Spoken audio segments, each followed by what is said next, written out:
Hi Freelancer, welcome to today's episode of the Freelance Blueprint. I'm your host Lisi, a freelance UX designer and digital nomad.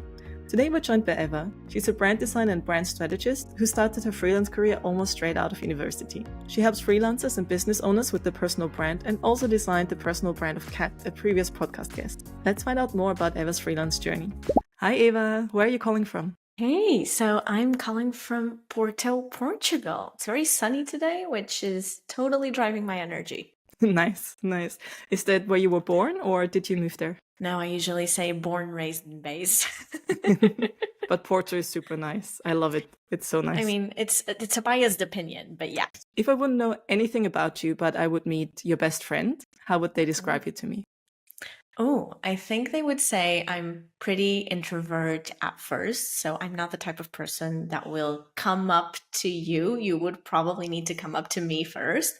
But once we get chatting and get into like maybe one of my favorite topics, etc., then I'm probably going to run off and tell you my whole life in the following 30 minutes. Nice. So it's kind of like shy at first, but then no filter. Yeah, zero filter, which can be a problem, but sometimes, it's majorly good. Okay. Was it ever a problem? Did you ever say something that you feel like maybe you should have waited? Maybe it's more of my like overthinker and perfectionist nature where I'm like, oh no, maybe they thought that was weird. But I'm all about embracing the weird side of your personality. So it is what it is. I think that also comes across with the brandings you do, that you say like embrace who you are, don't try to be someone else, don't copy someone else. But also the other thing that you mentioned, and I think a lot of freelancers tend to do this, is this perfectionism. Do you have any tips for people who suffer with that to overcome it? Because otherwise we never get things done. Oh yeah. I think first of all, it's kind of a mindset shift where we have to understand things will never be done. Especially with our own brand, our own website, our own marketing, all of those little things and tasks that come up when we are freelancers. There will never be a point when we can say, okay, check, I never have to do this again. It just doesn't exist. So striving for perfection in that sense, it's just almost to the point of ridiculousness because it will never happen. And the more that you kind of go into that mentality of, oh, that person did it that way and they had success in that way, so let me kind of copy it, the further away you're going to be from actually creating something you're proud of shouting out about. And then it just becomes like a vicious cycle where you're not talking about your business because you don't really align with it. So you try and see what other people are doing and you replicate that and it just starts all over again. How is it for you when you, or maybe let me rephrase this. I feel like oftentimes we get similar types of clients. So for example, for me, for some reason, I get a lot of AI dashboardy things. I assume you might get the same. I think you get a lot of freelancers or people who have their own business or starting out, maybe a bit further along the journey. If you have to design a branding for similar types of people, how do you still make them distinct and like specific to the person or the brand? Oh, I love this question. This is so fun. I totally love it because you're right, especially at the beginning. So I'm coming up on 5 years of business, which is insane to even think about. Thank you. And at the very beginning of my journey, I found myself getting not so much like tech AI, like you were saying, but a lot of coaches, not just like business coaches, but like life coaches, etc., coming through me because it was my first client, referrals, word of mouth, again, snowball effect. And once I kind of decided that I wanted to expand the types of clients that I got into, it was, first of all, it's tough when you kind of don't want to keep doing that and you want to get creative and work with other types of clients. That was like the first thought that came into my mind, is that sometimes it feels like you're stuck with a certain industry or with a certain type of client, and it can be hard to kind of figure out how to let that go. But I always find when working with people from similar industries, there are other things that we can pull into the branding that make it really distinct. So my favorite, and that's why it comes across in my own messaging, is always the brand personality, which sometimes maybe the same or really similar to the personality of the brand owner, but it's not always, 100% match. And what I tend to do, so there's a bunch of exercises and research, etc., that goes into brand building. But I always kind of distill it into like 5 brand attributes, adjectives, whatever we want to name it. And I always think of those 5 words as almost ingredients to a recipe. And in the very odd chance that someone has those exact same ingredients, it's the quantities of each ingredient that will determine the outcome, the recipe. So, in Portugal, we have, for example, lots of recipes that involve eggs, sugar, cinnamon, flour. Like those 4 core ingredients could come up like 1,000 different desserts, but they are different desserts. It just, if you tweak certain ingredients, if you dial up or reduce some and dial up others, then it's a different recipe. So the outcome will be different. And, I now worked with a designer, which was really fun. Being a designer working on another designer's branding was kind of like this meta experience. And it was really fun because, I'm a designer. I follow a lot of designers online. We both had loads of designers follow us. So how can we kind of still make sure that it's all different, that it's sending the right message? Especially because sometimes we attract designers when we don't want to.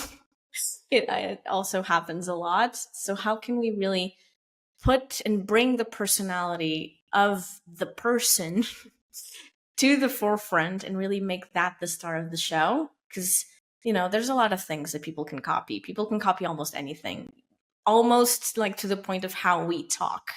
It's people get in the habit and it's just really hard to break it. But your personality is really tough to copy and mimic because it comes from all the life experience that you've had, all the conversations, stories, all of that comes into play, and no one has lived a life that's 100% like yours. There are so many things. I just took notes that I want to based on that. So one thing, I think it's quite an achievement when you say you got a designer who picks you as the brand designer, because designers are very picky. I mean, I don't know about you, but like it's very, you look at options. Super picky. Yeah, super picky. You look at all the mood boards, you create all of these things, you do all the research, and then from all the people that you could choose as a brand strategist to be picked by a designer. So congrats. So that's a good thing. Thank you. The other question was that you mentioned with somehow you attracted all these coaches. So I don't know if that was a niche that kind of came to you, or if that was something that you planned to do. And you mentioned that you are kind of stuck in maybe an industry. What do you recommend to freelancers who, no matter if they chose a niche or if it came to them, if they want to change, especially from a branding perspective, it's like a rebrand almost. What would you recommend to people who feel stuck in an industry and want to do something different? Oh, so many like juicy little nuggets in there. That niche totally came to me because my first international client, if you will, because my very first client was Portuguese, obviously. But my first international client came from a referral. So it was a designer who just really didn't have the time or mental capacity to work with that particular client, or to continue working, I should say, with that particular client. And so she thought of me, refer that client to me. And then that one client referred me to all of the people in her industry. And so suddenly I just got this influx of coaching. Nice. And it was really nice at first. But I mean, I don't know if this happens to you as well as a creative, but I got kind of bored. I almost feel bad about saying this, but it gets, because it's the same routine, and I never, ever, ever wanted to niche by industry as a designer, because it just felt too limiting for me. I like to be learning new things. I like to talk to different people who think about things in different ways. And so breaking out of that cycle, almost, if you will, was tough, but we got there in the end.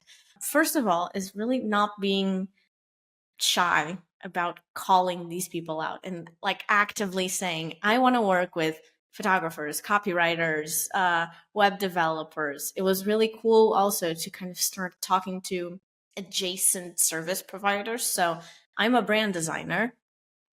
Who will my clients need apart from me? in this rebrand process. Most likely a copywriter to write their website, a website designer or a developer. So I do websites as well, but I only do them in Webflow. So in case they don't want to switch platforms, they will need another website developer or another website designer or a photographer or, something else entirely. So kind of reaching out to those people and saying, hey, when you're working with clients, do they ever say like, oh, I've been searching for a brand designer, and do you think you could like intro or do an intro email for us to meet and for us to talk and to see if it's a good fit? Like searching the types of people that you can see already have in their community, the types of clients that you want. It's kind of a nice reverse psychology tactic that I like to use. And also, again, mindset shifts. I think it comes a lot from realizing that you get to design the type of community or the type of client that you want to have, because clients, no matter how much we wish for it, they just don't fall from the sky and into your lap and say, hey, I love your work and I want to work with you.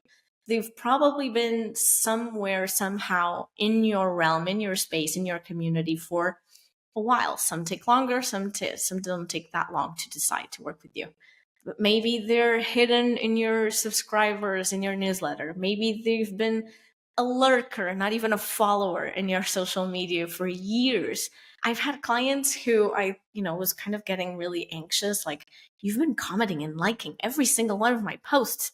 We've been DMing, having conversation. Like, this would probably be the time in the pipeline, if you will, which I hate that phrase because people are people, not numbers. Yeah.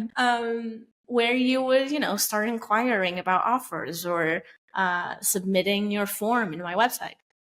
And then they said, oh no, I'm literally saving up for working with you.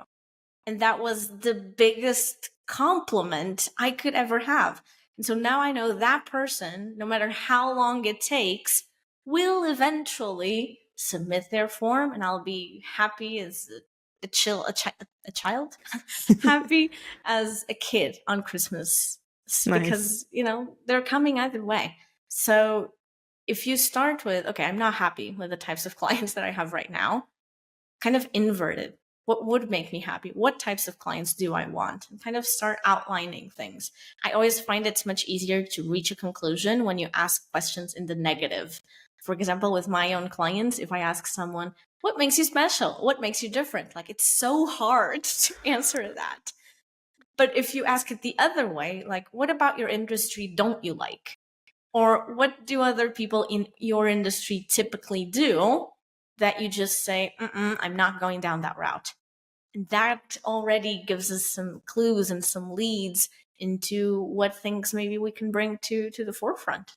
Yeah, actually, one of the previous episode guests, Kat, you know her, you've done her branding, and we talked That about was the client your process. I was talking about.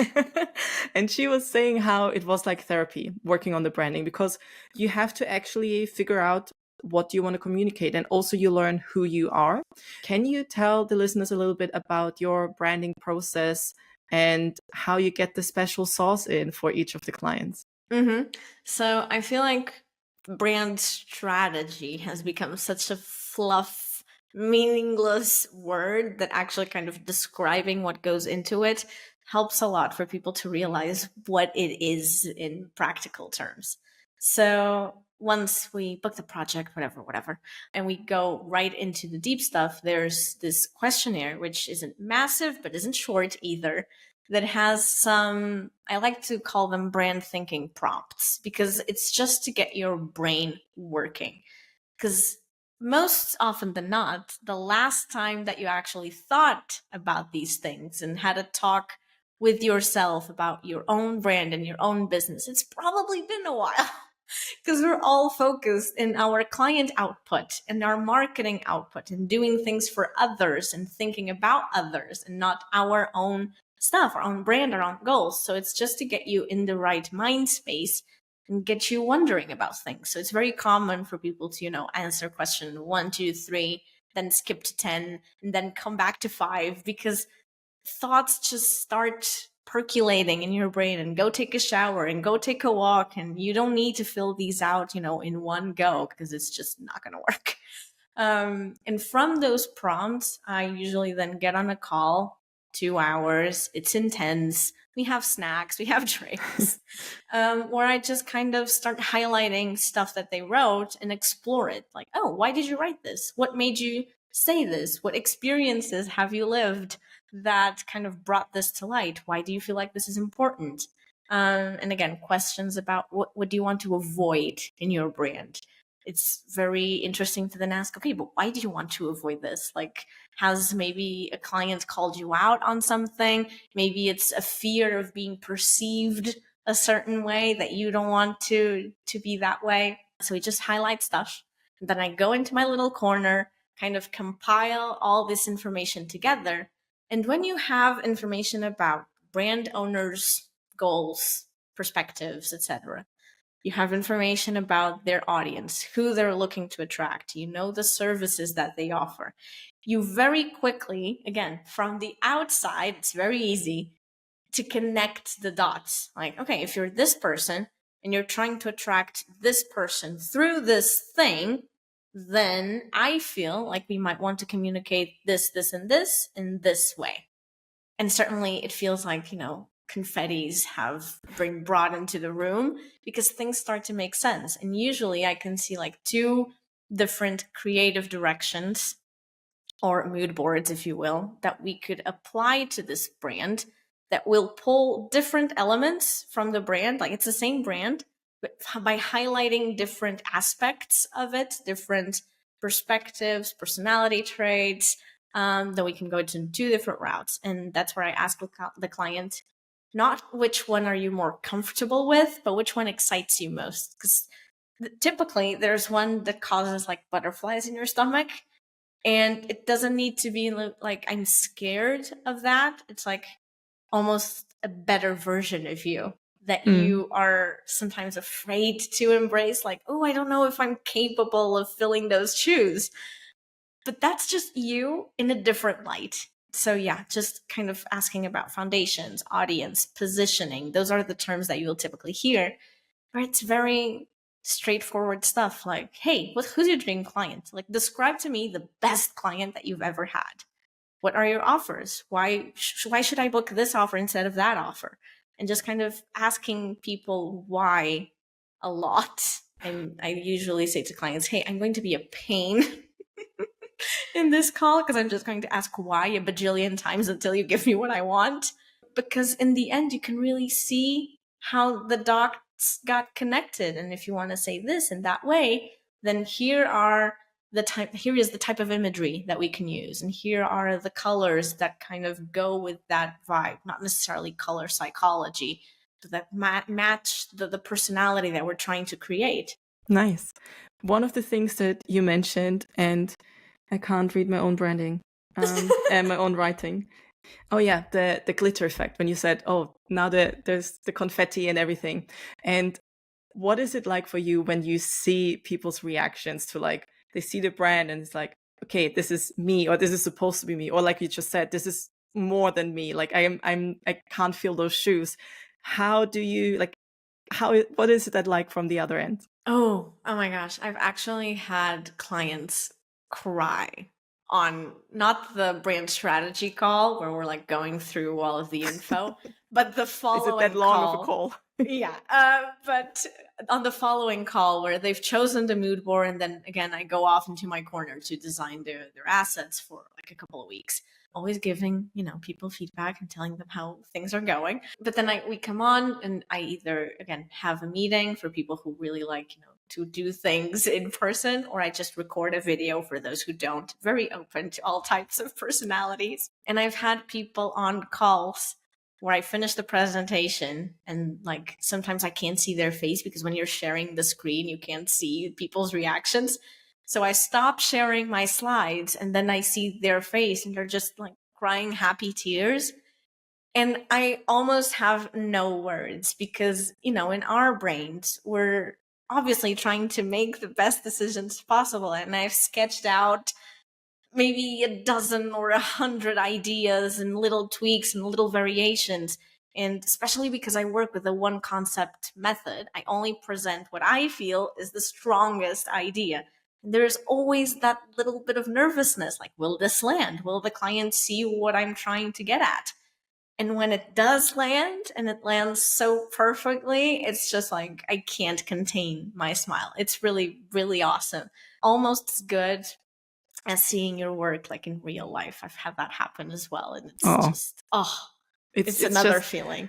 I mean, I didn't really like what you were just saying about seeing your work in real life. I didn't really see like my UX stuff being used because it's mainly B2B, and yeah, like it's very unlikely that unless you design Google Maps that you have someone next to you who's using your app or website at the moment that you're there. But before I came to England, I did a bit of copywriting for in Austria for McDonald's, and it wasn't anything crazy, but I had like the burger packaging, like it had my copy on the side that nobody reads, and or like, when you have the coffee, the seasonal thing, it's like you go into McDonald's just to like see that little bit of headline, and it's just a feeling that you cannot describe when someone, it's insane. Yeah, when you see the product, when you see your brand. One thing I wonder with the reaction, and people almost cry, because I think a lot of freelancers, a lot of them are very confident. You need a certain confidence to trust yourself that you can do the things that you're planning to do. But I also think there's many freelancers that lack confidence. They're good at what they're doing, but they really struggle to sell themselves. And if they then get a brand with the vision of how someone else perceives them based on what they've delivered, maybe it's also this, someone actually sees me this way. Someone can actually read that out of the little comments I've done and picks out the nice, like the glitter, the confetti out of that personality. You also mentioned before that it's easier to connect the dots when you're looking from the outside, but I think you're working on your own branding now, right? I am. So And how is that? well, a wild journey. I can confidently say I'm my own worst client. Like, by a far mile, I'm my own worst client. We all are. Yeah, I feel like it's a common thing. And it was really funny because, again, after working with Kat and seeing how it's totally possible, even honestly really positive, to have someone else work on your own brand, I then decided to work on my own brand myself instead of hiring someone else. But I think the key factor in why I decided to do that was because that first stage, the strategy stage and defining the creative direction, I did hire someone else. So I'm just literally doing the design stuff. So it's like, okay, I have literally no boundaries because it's me for me. I can do whatever. There's no budget. Well, there is a timeline. But it's a timeline for me. So it always feels less strict, which again, bad and good. But it's being creatively, it's very stimulating because I'm not trying to kind of match what I feel is the best option for a brand to what I feel a client will like or dislike or have a strong reaction about. It's just for me. But because I'm on the inside of that jar, if you will, I had to have someone on the outside, at least, like you were saying, read the label for me, because I'm seeing the label in reverse, so I can't read anything. And to have this other person, again, see things in me that I couldn't really see without help, and kind of take those and turn them into what I think is going to be a really exciting theme.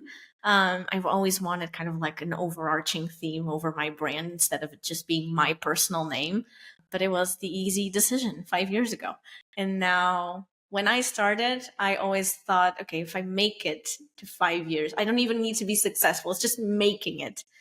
I will have done more than a lot of people. I remember seeing this statistic, and I'm always so afraid that I get the actual number wrong. But it was something like only 45% of businesses make it to 5 years when they're freelancers, etc. And when I saw that, I was like, not scary at all. Cool. Love the pressure. I just need to make it. I think it's even less than 45%. I heard it's like, I mean, if you look at startups, it's like less than 5. I don't know about freelance statistics, so maybe it's something different. But 5 years, being able to maintain yourself by your own work, not having people behind you with hiring managers or like a whole team, just yourself. And of course, I'm not saying you can't outsource certain things, but it's just a reality. yes, you wear so many different hats. But also the other thing that you mentioned that's interesting is the overarching theme. And I don't know, maybe it's not quite the same, but for example, this is the Freelance Blueprint podcast. I have the newsletter, which is the Freelance Blueprint, all these kind of things which are branded with that. And then I have me, and I use the same branding across, but it's also this weird balance of like, I don't know if I'm my own brand because I'm basically me. So I don't feel like I have to brand it. But then the Freelance Blueprint is like, okay, it's for people who are freelancing, but also it's not just beginners. It's also kind of more advanced, maybe not for like people that make 6 million a year or whatever, but it is for freelancers, So I was trying to be a bit more playful, to not have it perfect because it's all over the place, to have it a little bit fun. But then at the same time, when I started, like what you mentioned, I just picked some colors. And I'm proud of myself of saying I didn't choose my favorite colors. I chose what I thought fits the meaning of what I want to represent. Very proud. Thank you. But at the same time, I've never revisited it. A brand is not just a logo. It's just like this tiny little thing. And I think many people don't realize that, yes, you need a logo, but that the logo is there to remind the person who sees it of the brand. Like it's when a you symbol. look, exactly. Yeah. So it's a symbol more than anything. Yeah, I guess the people that are listening to this podcast they have an idea of branding, but if you would summarize it very quickly so people know it's not just the logo, what do you think are the most important things that are included in a brand? I think, first of all, a brand, and again, I'm quoting someone, which I would love to tell you who it is, but I can't off the top of my heart. A brand is what people say about you when you're not in the room. And no one's going to describe your logo when they're talking about you. Like, it's just not going to happen. The most of like tangible brand assets that people might mention in a casual conversation talking about your business or your brand, it's like, oh, the brand with the purple heart, or the brand with the yellow M on a red background. It's that simple. Its colors capture the most attention, like right off the bat. And if anyone is going to remember anything like visual about your brand when talking about it, is that. And people notice those visual assets first before they go in and read the copy and read your website and spend some time reading the captions and going to your marketing and Instagram profile. Like, the visuals capture attention first, but it's all the other stuff that keeps them there. So you kind of need both. But in terms of tangible stuff, when I deliver a branding project, there's a full logo suite. So not just one logo, but several variations of it, because you need room to play. You're going to have so many different graphics and things that you're going to create that you will want to brand. So you just need some room in order to do it in the best way possible. Then you have your color palette, where each color has its own job to do. So not all colors are alike. So sorry to say. And then there's your font suite as well. And again, each font has its own kind of styling so that people can read it properly. Legibility, readability above everything else, always. Because it's literally pointless for me to pick a really cool font that no one can read. It just does nothing. And then depending on the brand, in case it fits, maybe there is like an icon, maybe there's some branded GIFs, maybe there's a pattern. I've worked recently on a physical product brand, which I don't do it that frequently, but I love it. So there was, a ton of collateral, tissue paper, tape, stickers, boxes, labels, like anything and everything that you can imagine. Thank you cards, email signatures, newsletter templates, social media templates. You can brand almost anything, really, but you need those core guidelines and core things in order for me to I feel like the mark of a strong brand is when you put all of these assets aside, just digital, just print and digital, and you can see they belong to the same brand world or ecosystem. Because when things start looking like two different brands is where your audience might not immediately get that reaction of, oh, this is Lizzie's brand. And that's where you're losing people, because there's this very well-known statistic we all know. People need, on average, to come into contact with your brand at least 7 times before even thinking about buying whatever. And if they come in contact with your brand and they don't realize it's yours, then it's pointless. You're not building that momentum. You're not capacitating them with that choice. Yeah.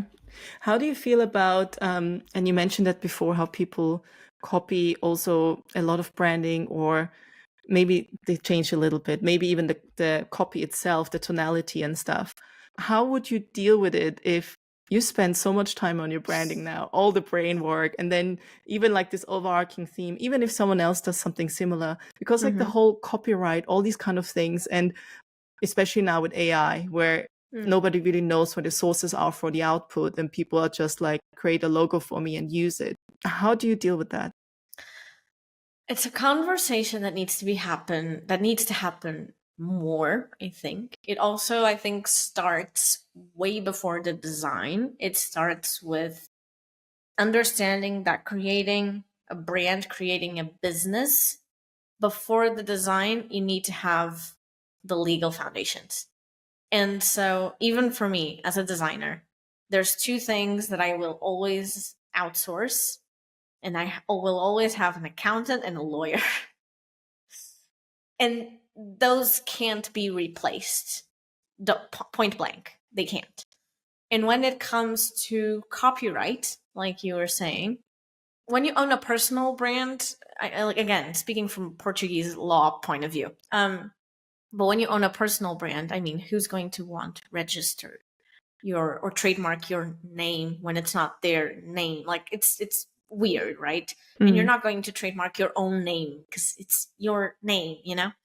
But when you're, for example, when we have the freelance blueprint, if that's yours, you created that, you invented that, you have the domain for it, you have all of these assets, people associate that with you, it's your brand, literally, and you don't trademark it, then what's keeping me, now that I've been on this podcast, oh, I really like that name, let me just register it, make it mine, and then send you a really nice letter saying how you can't use it anymore.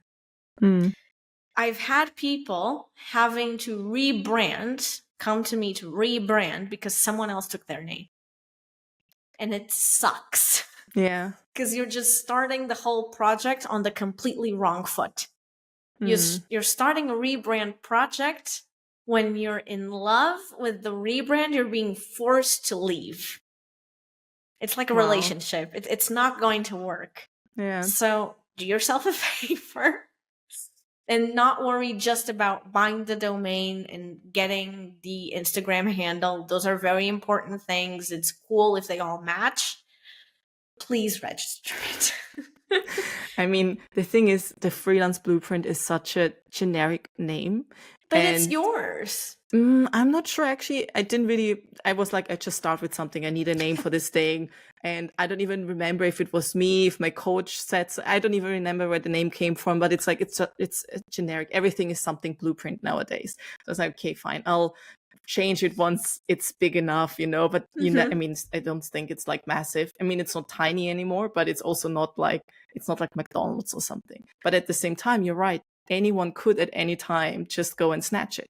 Yeah, so I should probably look into that. I feel like it's the implications because, you know, you have a podcast, a newsletter with this name. To now go and have to change it means you're going to have to tell a bunch of people, hey, this is no longer this name. So sorry for the inconvenience. And now every time you open an email, every time you have that notification of a new podcast episode, that immediate recognition might not be there anymore just because the name's different.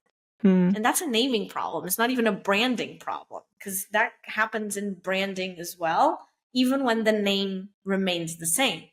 There's rebrands that go awfully wrong. The one that comes to mind is the Tropicana one, Uh, where they changed not just the logo, but again, we have to think about how that brand is going to be viewed by the audience. Tropicana, orange juice, people are going to see it in the supermarket on the shelf. If I go into the supermarket and I just don't recognize the bottle, I'll just skip it and go to the next one on its side. Like it wasn't such a tiny change, but I encourage people to go see it. Flipping the logo on its side on a bottle and changing the cap, that was enough that people just didn't buy Tropicana. And Tropicana had to revert back to its old branding and, in essence, wasted millions of dollars for nothing. hmm. I think people don't realize how subconsciously branding really affects us. They think it's like, oh, it's this, like, this certain logo. Like there are the typical, very common brand examples, like best case examples that always pop up are like Nike, McDonald's, Coca-Cola, and they Those show brands how have years. exactly they've had years to build up the trust and to brainwash everyone with this trademark. And it's a very different thing when you just get started, especially when you say you have to be in contact with someone 7 times for them to be like, okay, I recognize this brand, I know this brand. Are there any tips you have for people who maybe want to start a personal brand or want to, just as a freelancer, be a bit more, have a bit more of an online presence? Mm-hmm. And then they will realize, oh, I need to put a picture somewhere. I need to have a color for this thing. Yeah. Do you have any tips for them? I think, first of all, in order to decide what you're going to do as a seller, understand how you act as a buyer. For example, there's this big insurge of faceless accounts, how to create and have a ton of views, likes, whatever metric we're picking, without showing your face, etc. I will not talk for anyone but myself, but I know that if I see a bunch of videos of no one, of hands, basically, I don't know who that person is. Why should I hand you my money? I have no inclination to trust you. Because again, what's keeping that from being stock footage of someone else entirely? AI footage or videos or photos or whatever. So first of all, I would say get over yourself and just put up a headshot, like a nice clear headshot in your profile picture. That goes a long way. You don't need to go all out and start doing talking head videos on Instagram if you don't want to. But you can start with, some selfies here and there just for people to get accustomed to your face. It took literally like 2 years for me to do talking stories. So, go easy on yourself. But then also, if you're building a personal brand and using your own name, so not just having like a studio or agency name or whatever, it's really easy to get too attached because the brand is you and you are the brand, and things get really blurred and mixed within this space. So if you feel at some point like, hey, I want to kind of separate this, you can still be a personal brand with a brand name that isn't your name. You can just like create like the freelance blueprint or like my new brand name. And I'm just dropping this here without saying anything else. But you can separate things so that it feels better for you to show up and that you don't feel so mixed up into how your work is viewed, because you start kind of correlating your work with your own value and things go really downhill from there. But you can still be a personal brand even so. It's not, colors, fonts, logos, having a brand system, if you will. It's not just for the big guys. It's for the small girlies as well. And it's one of my favorite books from like all time, business books, is Company of One by Paul Jarvis. Because especially when I was starting out, there was this idea that you only make it when you have an agency, you have a team of 20, and you're kind of stopping doing what you do in your zone of genius and you start managing people. And that was literally my worst nightmare. But at the same time, come on, we all want to be successful. We want to grow. We don't want to be stagnant and just stay the same. And that book really showed me that you can grow, you can be successful as a company of one. Even though I have an accountant and a lawyer, I still consider myself a company of one. I don't pay payroll to anyone. But sometimes, and that's the really cool thing, there's a project that comes along where I can hire other people on a project basis. So, for example, for that packaging project that I was talking before, because it was such a big deal, I thought after going through the strategy process, etc., this project really needs like some goal icons and a pattern, but more on the illustration side, and that's not really my forte.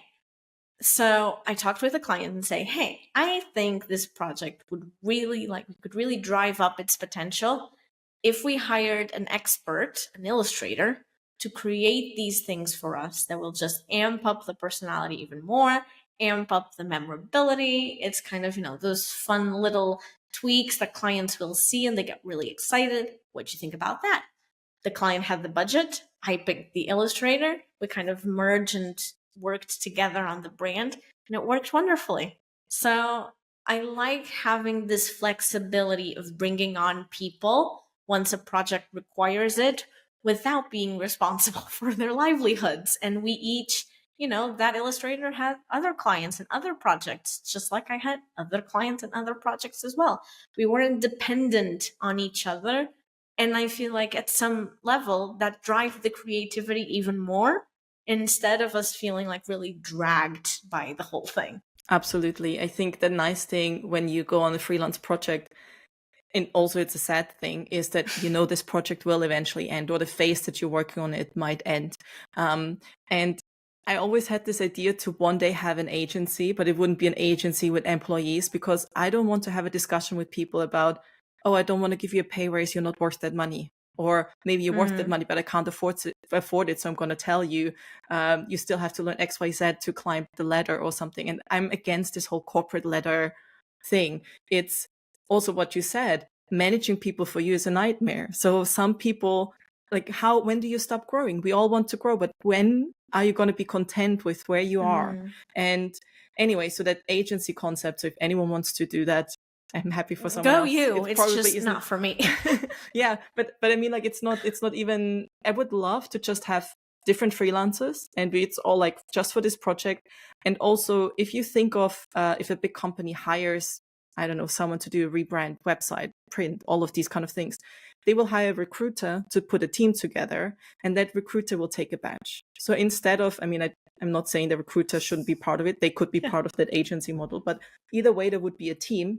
And then maybe the money that maybe the recruiter would get or whatever, everyone takes a bit of a cut. But then there's a bucket of the stuff that you could use that you don't usually get as a freelancer. So if someone's suddenly ill and it's not their own fault, you would get sick leave.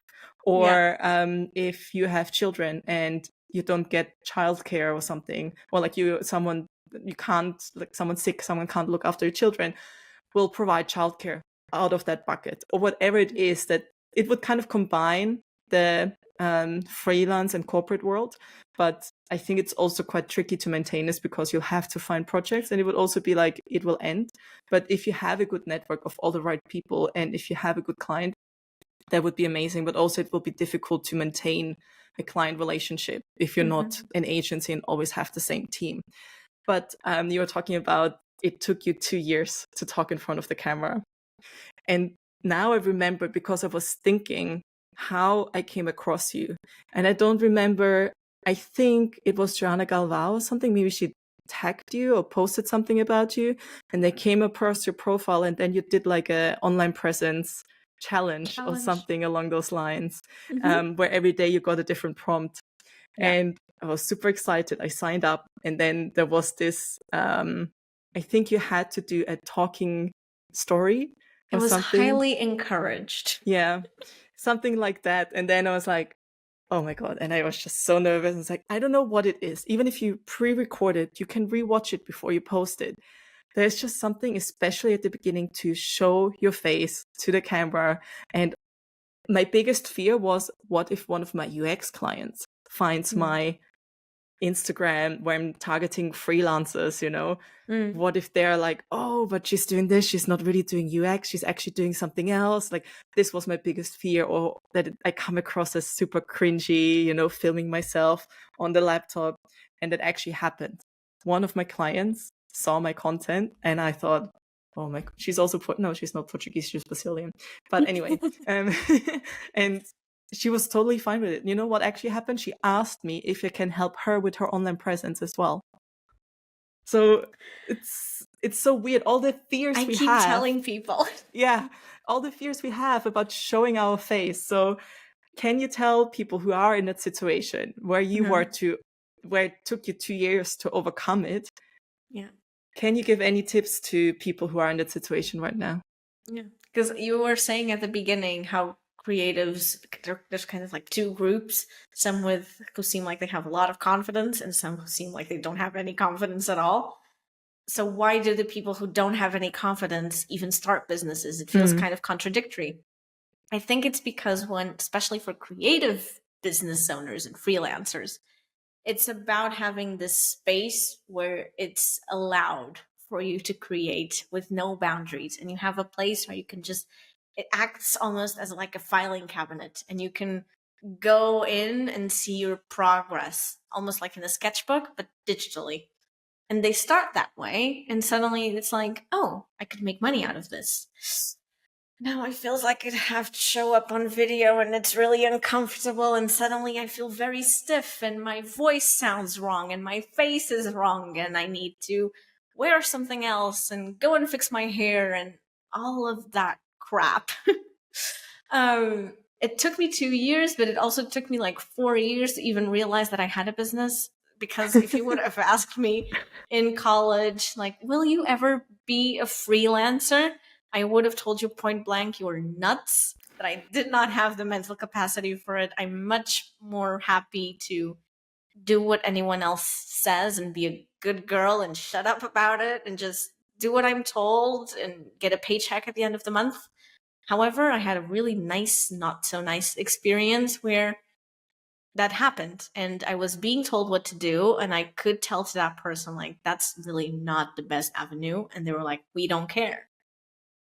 And I lasted 2 months and then I quit. It was Good a on really you. nice internship. I quit on Christmas Eve as a gift from me to me and left them burning, and it was wonderful. And suddenly I kind of got into my college past self, and I was like, well, I guess this is my only option, because I did not have a 4-year degree to be wasted like this experience that I just had. So I'm going to go on and create my own stuff. And did I have the confidence to do it? No, I really did not know what I was doing. I just did it anyway and learned on the go. And as time went on, more hats had to be worn by me. Suddenly there were a lot of hats, and I was very confused on which hat was right for which occasion. And it's a mess, and it feels like you're balancing, or it feels like you're juggling while walking on a rope, and it's way too much. And you just kind of think to yourself, if I fall, it will all be over. And when it comes to confidence, I feel like it depends on how the whole journey started. Because if you started like this and you're not really sure how you even got to where you are, sometimes it's just another thing that you add on. And it's like, well, it looks like I'm recording videos. Let's see if this works. And this like experimentation and playful attitude is really positive. Or you get the other reaction, which is, not for me. I don't like this. Too uncomfortable. I'm just going to head out. And there's this whole bucket that stays untapped. You didn't even open that door. Think about what it would feel if your clients did that with you. You want them to open that door, right? You want them to trust you. So you have to show them why they should trust you. How do you get trust with people? You talk to them, right? So talk to them. Face your phone like you would face your friend. And I know everyone says this advice, but it really is just like FaceTime. And I started with stories because they expire after 24 hours. And, I started with, I don't want to record stories, to now being like, cool, less than 100 people watched my stories. What's the point? So honestly, the brain shifts in a really weird way, because you go from, I don't want anyone to see this, to so little people saw this, it's not even worth it. But in those times, I also think, well, if 80 people walked through my virtual door and into my email right now, I would be, can I curse? Yeah. I would be fucked because I don't have the systems for it, to be honest. Like, if they all came looking for a branding project, those take on average 5 weeks. Like, do the math. Yeah. It would be a disaster. That's the other thing, that people look so much into numbers. And it's also something that I had to learn, that it's not about the money, how many followers you have. It's not about how many likes you have. I have like, it is, and it feels like such a big achievement. Oh, you have over 1,000 followers, or you have your first reel where more than 100 people saw it. But then if you think of Big it, thing. yeah, there's like someone who has like there's a post where 15 people liked it, and none of them are bots. And if I would imagine this room with 15 real people, it is not nothing. It's not nobody. If you have 90 people see your story, if you visually imagine the amount of 90 people, that's, I mean, it's not, if you look at story views, it might not sound a lot because you just see the number, but if you visualize 90 people, it's like a mini concert. It's like I get nervous going to networking events with 20 people, let alone 90 people. It's absolutely mind-blowing how, because the number is digital, we forget what that number actually means. Yeah. And it's also this feeling like, oh, by this time I should have grown much more. Why didn't I have a viral reel? Why didn't I have this? And I'm almost at 100 followers on Spotify alone. And that's like, but that's a podcast, I'm not asking someone to watch a 7-second reel. It's like an hour-long podcast. And that's 100 people. And once I had this mindset shift, I started to think, like, everyone goes through this phase, like, is it even worth it? Why am I doing all this online presence? And then you get one person commenting, or you you said, you get the people that follow you for a while, or comment on things, or like things. And there are also people who don't interact with your stuff at all, but they look at everything. There's people who don't even follow you, but I have people who I don't follow, but every time I'm like scrolling reels or scrolling my feed, their stuff pops in, and I know who they are. I've seen their stuff before, and I don't follow them. Yeah. And you were talking about, the fear of being cringy, whatnot. In my intake form, I have this question that I recommend everyone has, which is, how did you even learn about me? And when a client kind of types Instagram, then on the call, I kind of ask them, like, oh, what was it a tag? Was it a post? What was it? They hired me. I kid you not. They hired me for a 5-figure project because of a reel where I'm talking about, I don't know even what, while buttering toast and eating toast for like breakfast or whatever. I literally was like, oh, because I had a meeting with a client and I was thinking about that topic in my head, and I was like, let me just record this. It might be useful. And I like leaned my phone against the fruit bowl very awkwardly. And while I was just like breading my toast after said meeting, talking about it, I was just talking about it. Then I put captions, uploaded, didn't even think about it. And I think that's the mindset that you have to adopt. It's just do it. If no one sees it and you're afraid because, oh my gosh, I'm going to be so cringy, good. No one saw it. Perfect. If someone sees it and connects with it, how much better is that? Like, do you really want to waste that opportunity of someone seeing you and hearing you and thinking, that lands. I like this person. Let me find out more. Like, what a waste, And we're all just in this online space trying to grab the most opportunities that we want. And at the same time, it's the really simple stuff that sometimes does a trick. If you think about it, you got $5,000 out of Toast. buttering toast. And It's just deciding to film it and put it online. And there are many freelancers out there who don't have an online presence or social media. For a very long time, like I've been freelancing for 5 years, and only in the last 1 or 2 years I started to build an online presence. I just had my website and my LinkedIn, and that was it. I would say I still get the same amount of UX gigs, but I'm also not creating social media for UX. I'm creating social media for freelancers, because for me it was this You have two types of life-changing- audiences. It's different. Yeah, that's very difficult as well. I still, like, if you have any recommendations on that, like, bring it on. But what do you recommend people who are on the fence of, is it really worth it having an online presence, or is it enough to just have my LinkedIn and potentially a website? I would say, especially for people who came from a corporate background, no matter how short it was, maybe it was shorter than mine. Mine was 2 months. You will not meet a business that doesn't have a marketing department. It just doesn't exist. A business, in order to be successful and not just a very expensive hobby, needs sales. Point blank. There's no way around this. If we don't make money from our business, we can't pay rent, we can't pay bills, we can't pay a lot of things that we need the money for. It's a very sad reality. We need the money. Sometimes it is what it is. And in order to make sales, you need clients. In order to get clients, you need them to know about you. For them to know about you, you need to tell them about what you do. That's called marketing. You need to do it. Otherwise, like, how are people going to find out about you? Type on Google? Not going to happen. Referrals are a very good way to get started. But even so, if you don't have any social media presence, I've looked for like copywriters, or asked people for copywriters, or most recently like Pinterest managers. And the amount of people who are like, oh, I know this person, she's really good. And I search for them in Google and nothing comes up.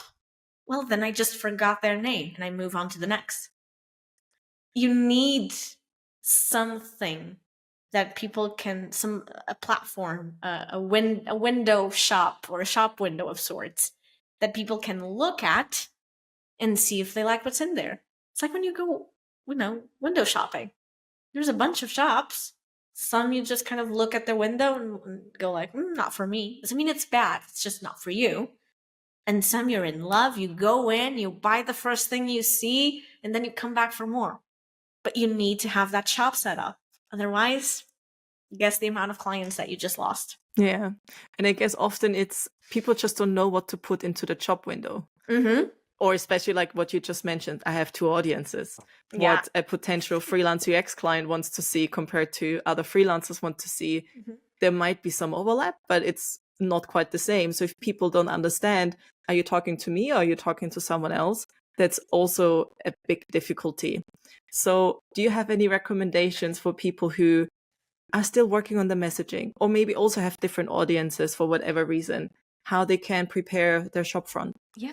I feel like when people have different audiences, it sometimes correlates to the different offers.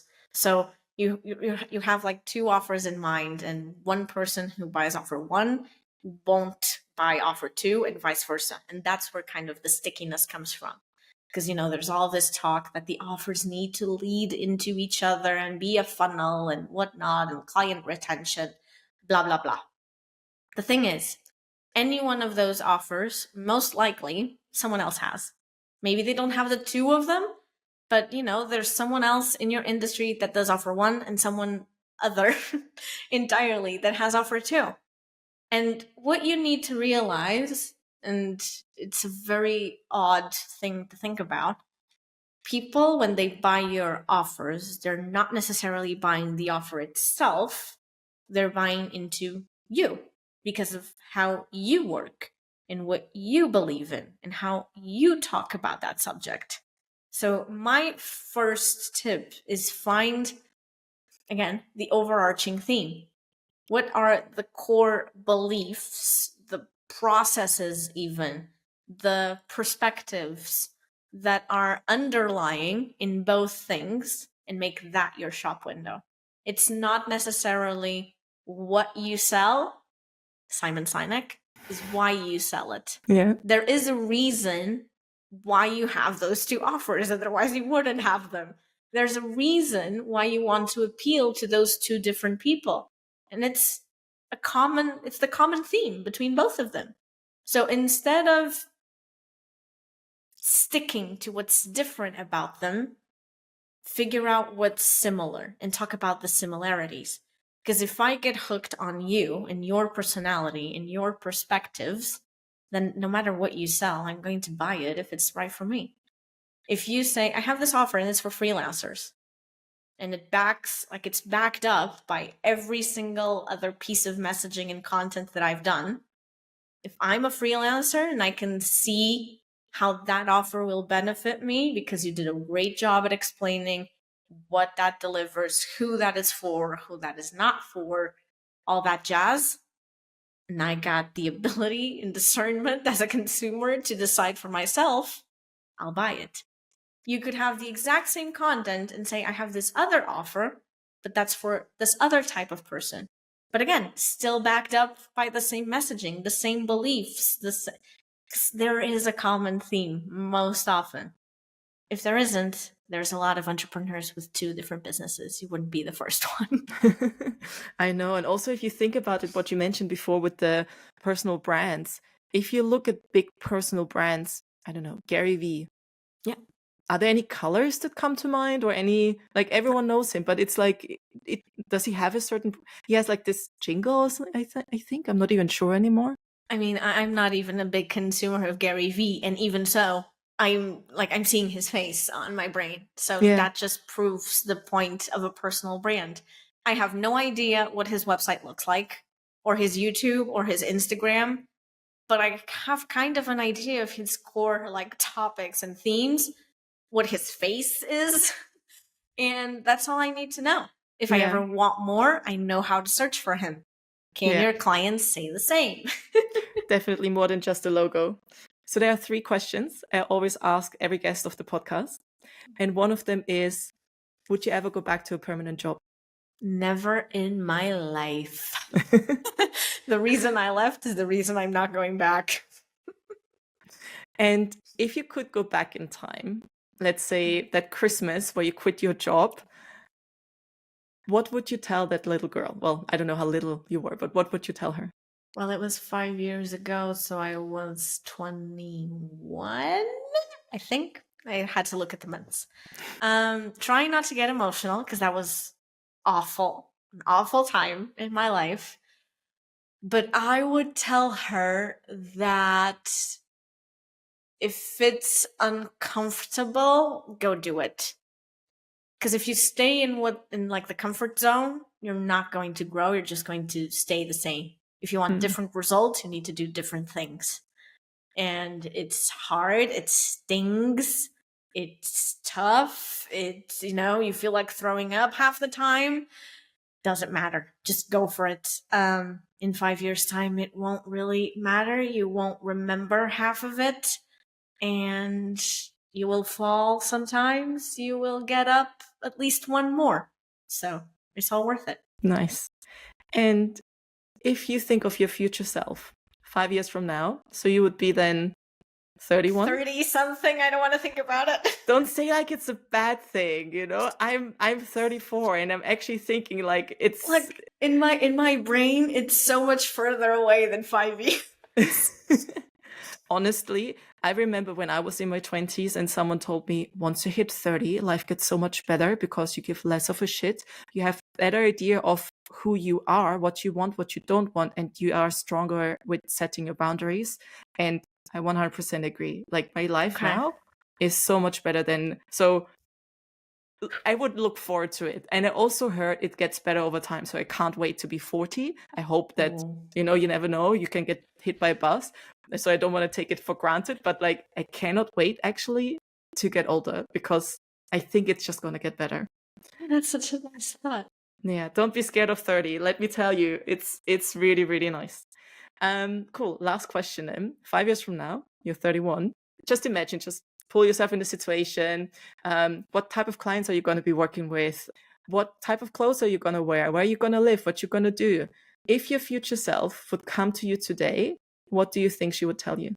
I think it will be something along the lines of, the future might not be 100% of what you expect, but somehow will be even better because you worked your way through it and you found, maybe the hard way, maybe not so hard, what you actually want it to be. Because we don't take enough, again, we're stuck into the day-to-day tasks and nagging and all this meaningless shit.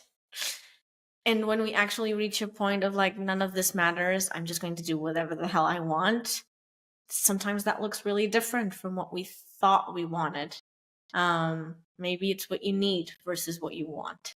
And you also never know. Maybe at some point you realized you're super happy, and we don't always have to grow. We can also enjoy where we are.